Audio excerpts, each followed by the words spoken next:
Ladies and gentlemen, welcome to Rockin and Nuking Your Recovery, the fusion podcast of the Rockin' Recovery podcast and the Couple of Nukes podcast, hosted by none other than Mr. Whiskey and President Bush, also known as J. Bush. It is great to be here.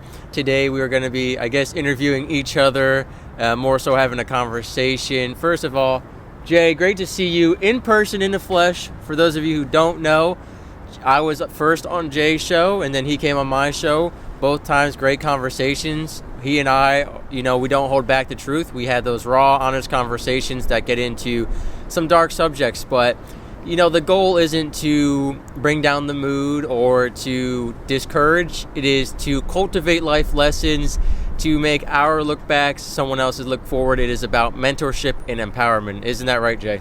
Absolutely. I couldn't agree with you more.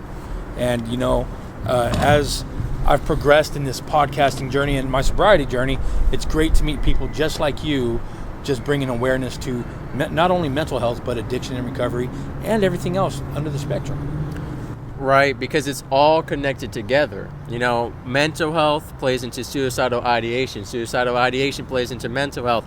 Both of those play into addiction. Addiction plays into suicide. We've seen a lot of suicides happen under the influence of drugs and alcohol, or one or the other, as well as just mental health. And so one thing I want to get into, today I want to talk about Rockin' Recovery, your podcast. Last time you were on my show, you talked about the dual meaning of it, right? Like rock and roll. Rock your recovery. And then you're rocking your recovery, like you're owning it. I want to get into that music aspect a little bit more. Keep things a little bit lighter. We're still going to get into the nitty-gritty. It also means you got to be a rock. Like, Jesus Christ, he built his foundation, his church, on a rock. Right. The same principle applies there, too. So, for you, what is the rock that you build the foundation on in terms of sobriety? Helping others. First and foremost, Jesus Christ is my Savior. Second, I am grateful that I am in recovery, that I'm sober enough and able enough to help another person. What I get from that, so first of all, ladies and gentlemen, Greek lesson time. The word minister actually comes from the Greek word diakonos. Diakonos means to serve and help others as well as execute commands and minister.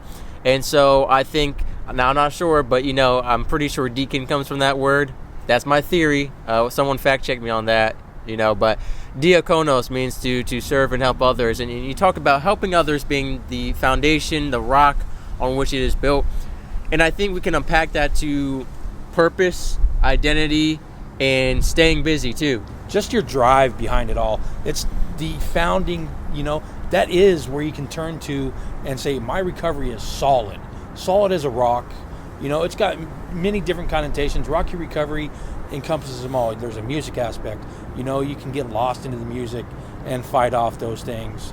Right. There's you got to rock your recovery. Just keep rocking. Just keep being there for other people. Show the world that it's possible to recover. Right. Don't be scared of it. Don't be intimidated by it. Don't be ashamed by it. Be proud. And I think that's part of the issue is, recovery can have a lot of shame around it in terms of your identity being, once an alcoholic, always an alcoholic, in the sense that you will always be tied down to your past as a failure. And I think, recovered alcoholic should be a different identity from alcoholic. They are two different points in your life. That's the key difference. I agree. I equate addiction to like cancer. You can go to treatment for cancer. Right. And it's in remission. Once you're in recovery from your addiction, that right. addiction is in remission until or if you make the choice to go use again. Right, you are a cancer survivor. They don't yes. say you're a cancerous, right? You are right. a cancer survivor. And I think what I want to get into is nuking things out over here. In real life, rocks, over time, due to wind, erosion, water factors, they can get cracks in them and start to wear down. Real life is no different. The foundation you build for yourself for sobriety or whatever it is you're doing, it will encounter obstacles that will try to break it down.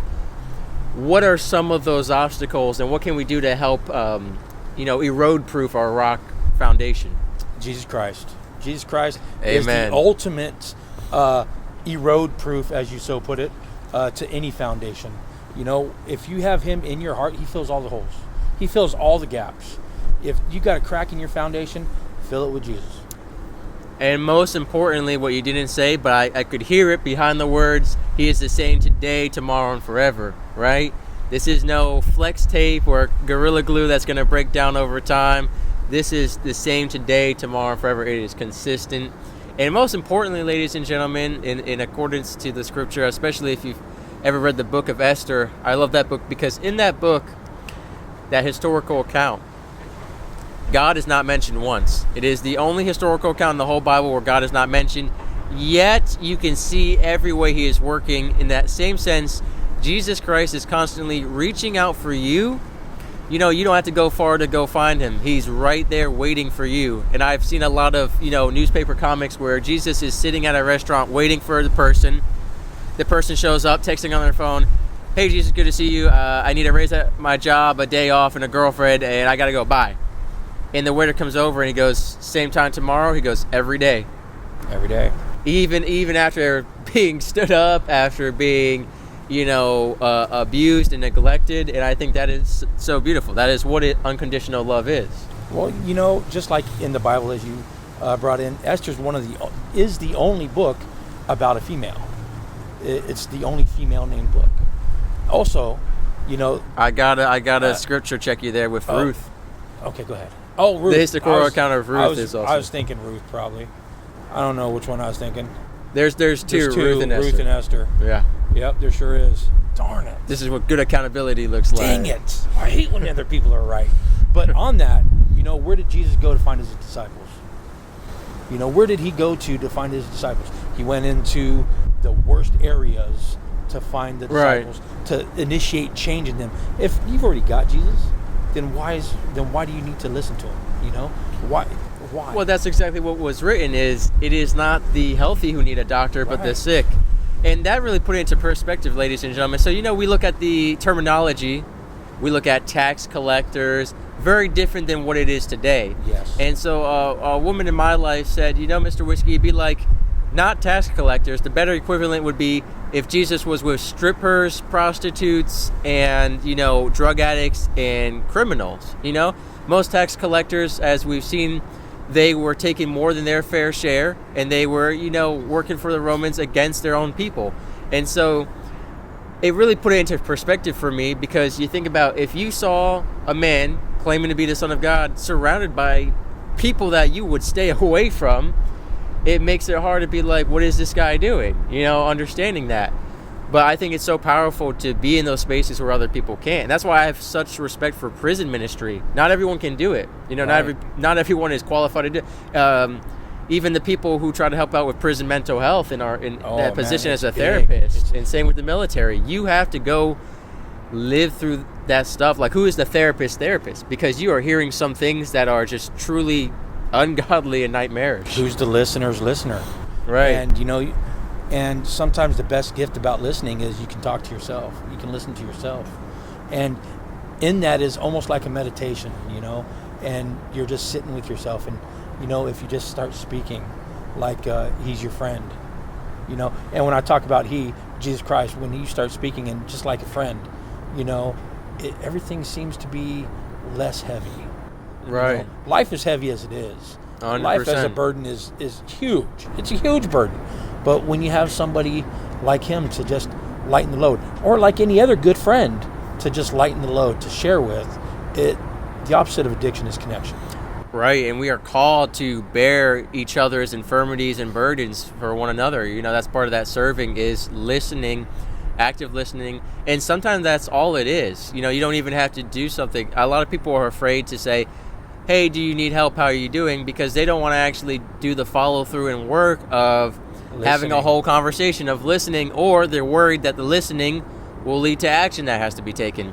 But, a good friend of Jay and I, last night, she had to go pick up a friend who was struggling mental health wise. And I mentioned when I was in the military, I had to do that. People would show up at my barracks room late at night, midnight, 3 a.m. We got to wake up at 5 a.m., 4 a.m. And they would say, Mr. Whiskey, I just need to go for a car ride. Doesn't matter where, just into the South Carolina country and just talk.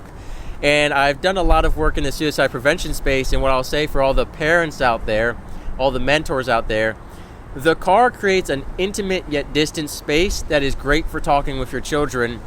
They don't have to make eye contact, yet they feel close to you. They can look over at you if wanted. They can look out at the window and feel distant and like they're not being judged. So it's a great space.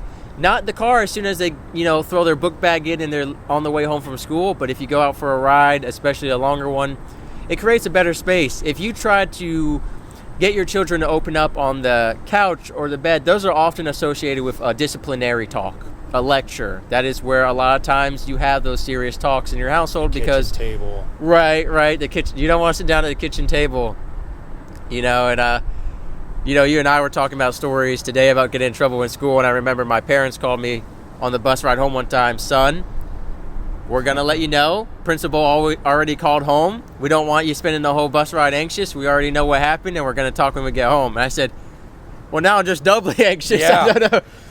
And when it comes to anxiety, from Pete versus Anxiety, I need whatever you used to kill anxiety, I need it too. But, you already mentioned the ultimate weapon against anxiety, which is Jesus Christ. He said, do not be anxious or afraid. No one can add a day by worrying.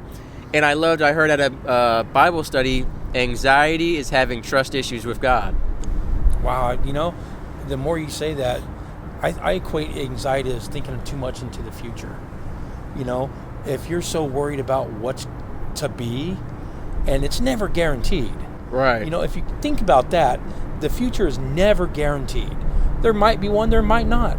But that keeps me more grounded in today, and I have less anxiety now than ever before, because you know what, I get to live today just for today. I don't think about tomorrow. Right. If I'm alive tomorrow, yeah, I plan on doing stuff. Yeah, absolutely. If I can, if I'm able, yeah, I plan on it. But do I know what that stuff is? No, I'm gonna wake up, maybe. Right. I'm gonna get dressed, maybe. If I'm able to. But that keeps the anxiety down. Just not getting so stuck in the tomorrows that you can live today will reduce anxiety. Right. And there is such a key difference between planning and worrying. Setting up a battle plan for tomorrow, for your long-term goals, for your short-term goals, is different than just worrying about it without taking action. I think the most difficult situation is just waiting. When you are anxious about something, you set up everything to take care of it, but it's going to be a few days, a few weeks, you're waiting to hear back results. And I understand that. I've been there plenty of times, whether maybe it's legal paperwork from court, maybe it's divorce papers, maybe it's, a certain check in the mail, or you apply to a job. And that wait can be so anxious. And test results. Test results for sure. And luckily, nowadays you get it back instantly with all this electronic stuff. No more. It was, if you didn't have the Scantron, you had to wait till it was hand graded. Now they don't even have Scantron. You just do it in a Google Docs online, and it's boom, instant. graded. I'm talking like test results for medical issues. Like a good friend of mine, like real good friend of mine. He's more of a father figure or brother than my own.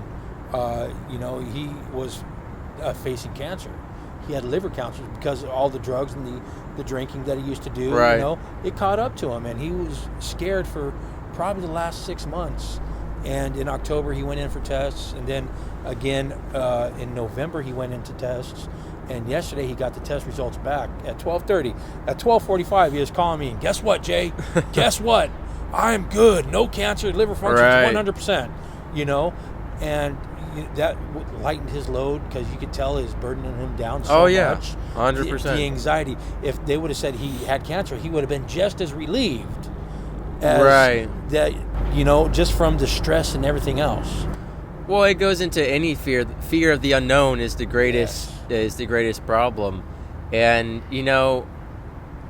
that's why it's difficult, because we want to know everything rather than trusting a God who knows everything. Yeah. And I get it, I think about children who grow up in a home and they see their parents are worrying, and they're like, what's going to happen to us? And the parents are like, don't worry about it. We got it. And I saw a great sermon the other day where the guy said most children, not in general terms, but most children they never worry about the mortgage or when their next meal is. They just trust that their parents are going to provide because that's what they do as a parent.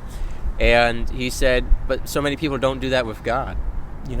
And going along with that, we are taught how to have anxiety. We are taught how to have anxiety about worrying about everything that is not under our control. Right. Well, and because of social media, the age of the internet, FOMO, fear of missing out, global politics, there are people worrying about things and I think to a degree you should be worried about other humanitarian issues, a part of that diakonos, serving one another. But at the same time, if you are watching that stuff first thing in the morning or last thing at night, rather, drinking your cup of coffee, reading the newspaper, and you don't want to wake up to it and you don't want to go to bed to it. And there's so many people that, they just watch the news every night. They say, I'm not watching the news before night anymore, and then they still do it, and they can't sleep. And sometimes I'm like, you're worried about this thing all the way across the world. It's terrible, don't get me wrong. But what I find so important is that focus on what's in your control, and that is, your family first, then your friends, then your community, then maybe your county, then your state. You have to work from the smallest level outward. That ripple effect. Right? Or, you got to travel and do missionary work or whatever it may be, but that's also going to be localized, right? You're not going to go save all of Africa. You're going to go serve a part of Africa or part of South America, whatever your mission is, whatever your calling is. But, a lot of us have these big grand ideas of how we could fix everything. And I think of Job, when it comes to, like, a lot of us criticize the president, whoever the president is, right? Yeah. But at the same time, I don't think many of us realize the amount of responsibility of public pressure, of all the red tape, just being in the military what goes on behind the scenes. Right. And so I think of Job when God was like, all right, take a step back. Look at this.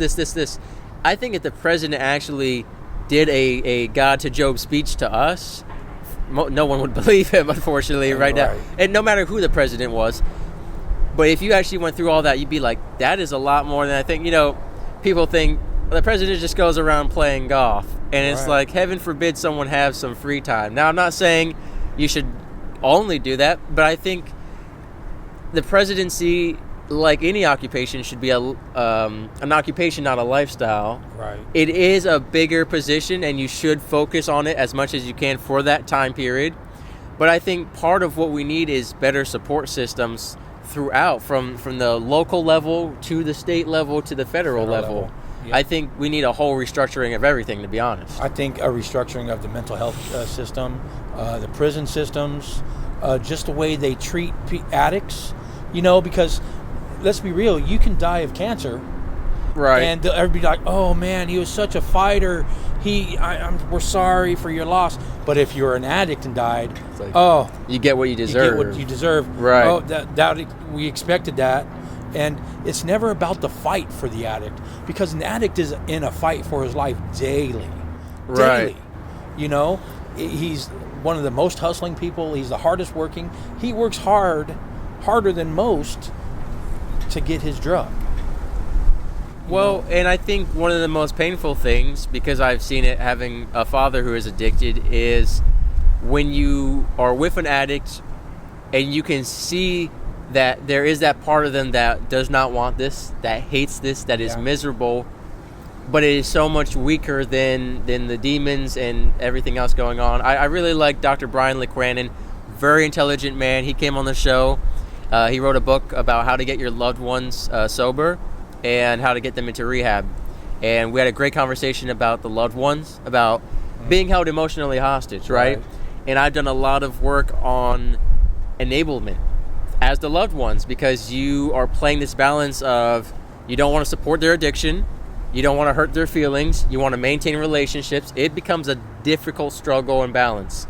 And what we shared in that, he said, addiction is like a demon doing push-ups in the corner. It is constantly right there waiting for you to slip up, and it's going to be ready. It's always going to be there, and you can lock it off as much as you want. But he worked with a gentleman, I think sober for almost 70 years, or he was in his 70s and had been sober for decades. He said, I've been sober for decades, but you know what? If you put a line of coke in front of me right now, there's no guarantee I wouldn't just do it to do it. Right. And that's after the decades. That's the dangerous thing. I had a talk with somebody yesterday, and they're far enough along in the recovery where they're thinking, their head is telling them, oh, you've got this. You've never really got it under control. You've got it, it's recessed. It's right in the background still. But, once you start thinking that you've got it under control is where you're at your most dangerous. Because then, I can possibly do it and stop later. But isn't that what got you into addiction in the first place? Is saying, yeah, I'm just going to try it, and I can stop whenever I want. Right. And that took 30 years for me to stop. I tell y'all what, I say this all the time. One of the things I like to quote for the nuclear Navy: complacency kills. It does. Right? So the reactor you could have a nuclear incident on an international level at any time, technically, right? Yeah. There's a lot. Now they're safe. We have a lot of systems set up, automatic backups, right? Plus the operators, front line of defense, and sometimes the last line, sometimes the first line. That being said, so many nuclear operators, you go every day without an incident. So you start gun decking, which is when in the military you're writing down gauge numbers without looking at the gauges. Oh, it's always at X, Y, Z, A, B, C. But what happens when it ain't? Right. So they say complacency kills. And it's the same thing with sobriety. And we've talked before on the show about the justification game. My father and every addict, every holiday is an excuse to drink, and I've had people... Thanksgiving is a big one. Is the biggest in the nation, actually.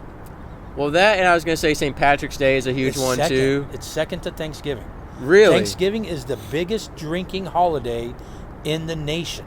And it's not the day of, from what I was told, it's the day before. Which is crazy. Or the day after, the Friday after. Right. So it's just a 3-day event at that point. It's a 3-day bender. It's a mini conference. It's Drinksgiving, It's Blackout Friday. Not Black Friday, it's Blackout Friday. And Drinksgiving. I haven't heard those before. I've heard of Friendsgiving, and we are right near Friendship Fountain. We're here in Jacksonville, Florida, recording together. Highly encourage you to watch this video if you're listening audio side so you can see Jay and I in person. Two great looking men, his words, not mine. And but even I've had people I hate to use my father as an example all the time, but for him sobriety meant he wasn't drinking vodka. Okay. It meant gin was fine, wine was fine, whatever else, right? I've had people from Korea, soju is fine as long, or if it's not soju then it's fine, whatever your vice is, so to speak, whatever your poison of choice. So addiction is anything that is helping you cope with something.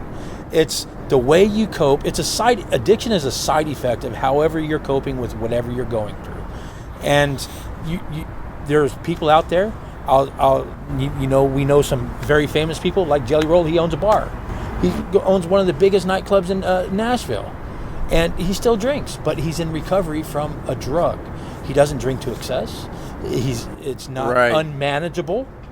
It's not an issue for him. There's so many other people like that too that I was addicted to high-speed chicken feed, I like to call it. It's methamphetamine. And could I go drink? Absolutely. But could I do anything else that was absolutely I could. But it wouldn't be right for me to do it. Right. Because I know it, especially the mind-altering drugs. It's altering my mind, and then it's going to bring me up to a place where I could potentially slip back into what I 100%. Could do. Because, I've got this under control. See, I've got this under control. Mm-hmm. So there's really big signs for addicts to not do if you're doing it while you're in any kind of mood other than an okay mood. If you're in an okay mood and you're a drinker, don't drink. All right? Find something else to take up your time. 100%. But those people that thinking that they're alcoholics, if an alcoholic is somebody that can't put it down. They're blackout drunks. They cannot stop drinking. Right. They're using it to cope with whatever they're going through. If you're not using it to cope, you're not an alcoholic.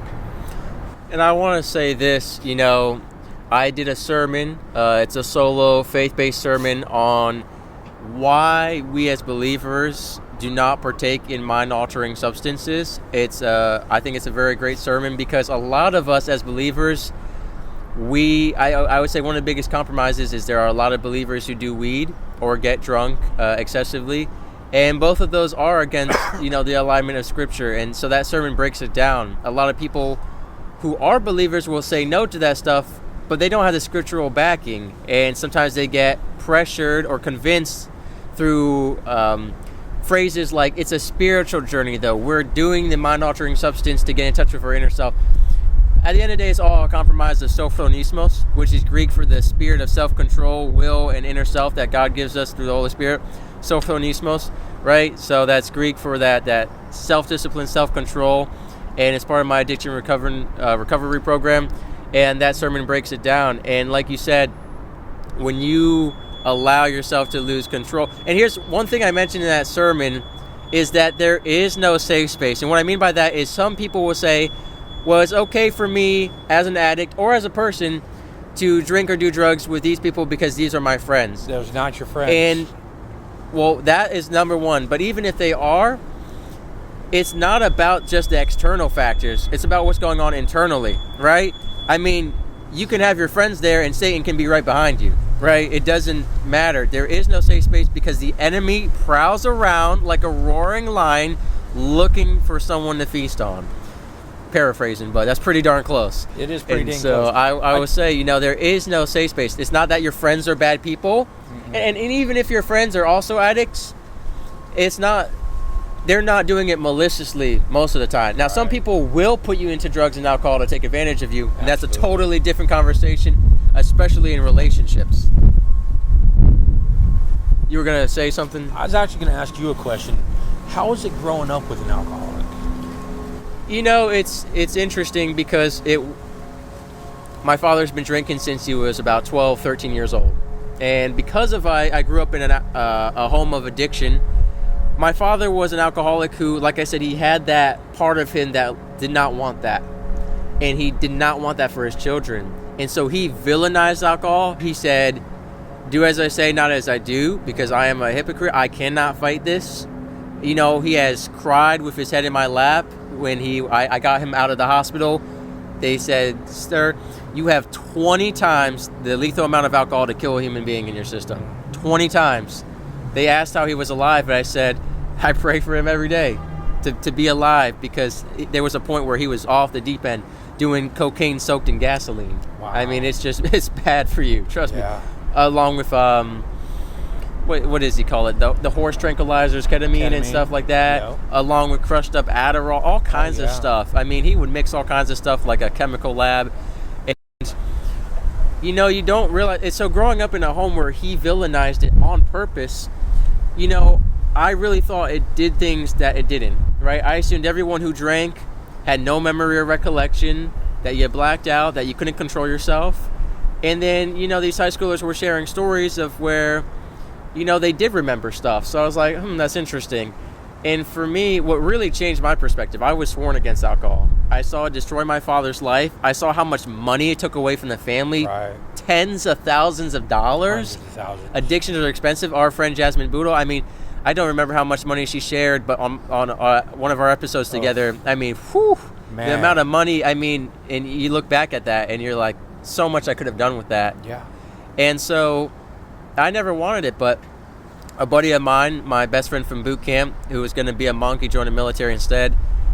He said, you know what, Mr. Whiskey, you have not chosen to not drink. I said, what do you mean? He goes, you just live in fear of it. He goes, if you drink and never drink again, then you have chosen. But right now you just live in this fear of it, of what it has done to your father and to other addicts. So I told him, well, let's write down a legal contract that if I become an addict, you're responsible. And, we're taking you to court. My kids can take you for everything you have. But you know what? I drank, Jay, and I didn't become violent or aggressive, sexually abusive. I didn't lose control of myself.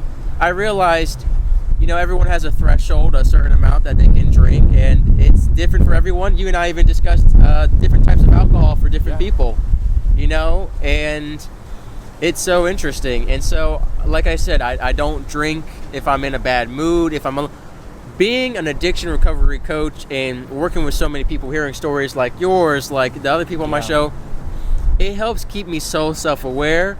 Yes. And I think because of my household, they say I'm a lot more likely statistically to fall into that. Typically, they say it's a 50-50, where children of addiction either become very against it, never touch it, or they fall into it. Right. And, I definitely keep self-aware of that, because I have seen what it has done as a son of it. I have seen what it has done to other people's families. And one of my goals one day is to some AA groups let you sit in as one of the loved ones. Right. And I'd love to go there and do that. My podcast is kind of like that space to a degree with that one-on-one intimate connection, but I'd love to kind of sit in and hear it. But my dad, he's one of those people where, and this is true, AA is not for him. Right. AA is not for him because in his perspective, he goes, it gets me so down and depressed I just want to drink, hearing about all these people's failures. Yeah. I need to go to an AA that is all positive. No past, just future. And so, ladies and gentlemen, I have a book coming out, I don't know when, but it's called Nuking Your Addiction, and it's a compilation from my show of all the non-traditional ways of addiction recovery. We've covered red light laser therapy acupuncture. We've covered fitness, faith, AA, rehab, Aruka Ranch. Shout out the nonprofit Aruka Ranch, where you go and live a farmer's life of sobriety and just do ranch work and work on yourself. Nonprofit. Massimo Rigodi, the sober method. The sober flavors of confidence. Shout out Massimo, and his beautiful curly hair. Yeah, man, that guy. He's a great guy. It's so funny because y'all recorded with him like a year after I did, and he had like more books than when I recorded with him. So yeah, but even nowadays, ladies and gentlemen, there are Facebook groups, Instagram groups. There are so much. There's a group. So many accountabilities. There's a group for everything. For every addiction. And I think that even drinking Pine Sol. You just hit on one of the main topics, and that's being accountable, not only to yourself but to other people. If you got a good group of people that can hold you accountable, and that means you're holding yourself accountable, you'll make it. Hands down, 100%. You'll make it. 100%. And that's why like I said, the tagline and the word I use, because there's a lot of Bible quotes about addiction recovery, believe it or not. The reason I stick with sophronismos is because it's about self-control, self-discipline, and that includes accountability, right? When you need discipline to hold yourself accountable. And if you lack that discipline, that's why you have other people, right? You have that support system. And I think it's so important. And, Jay, as we wrap up here, because it's getting chilly out. It's getting cold. It's getting cold. Let's go inside. Right.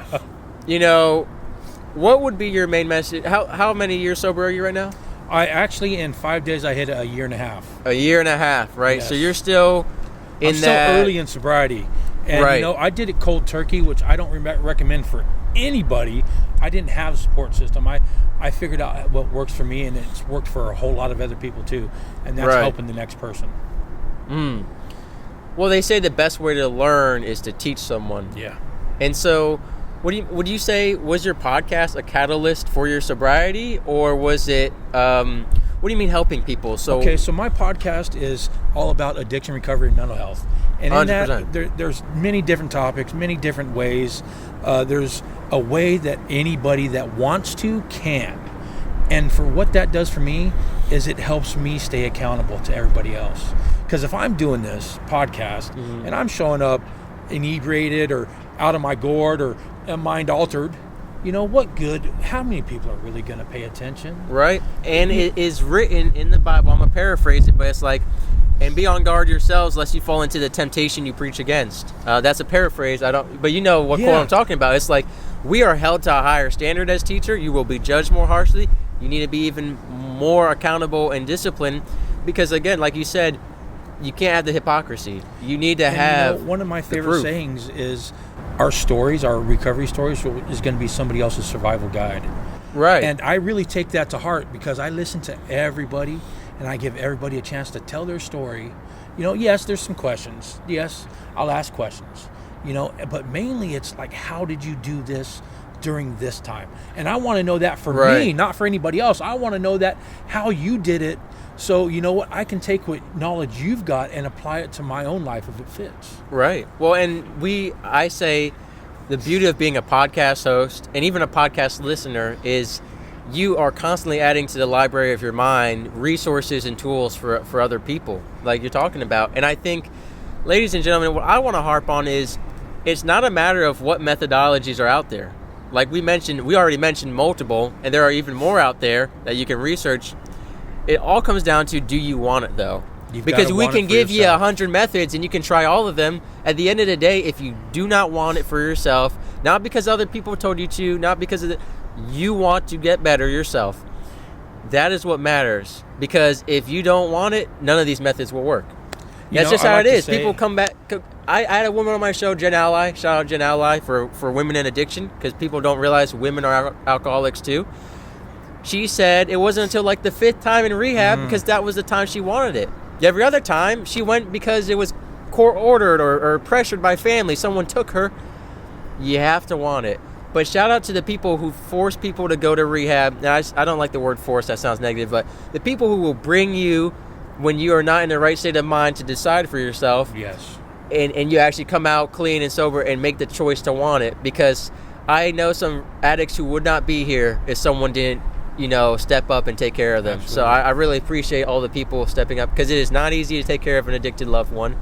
I've talked with you and some other people, being an addiction recovery coach, but not being able to reach my father because of the personal relationship. It's frustrating. It is. It's frustrating to help so many people, and then the one man who has been my patient since day one. Right.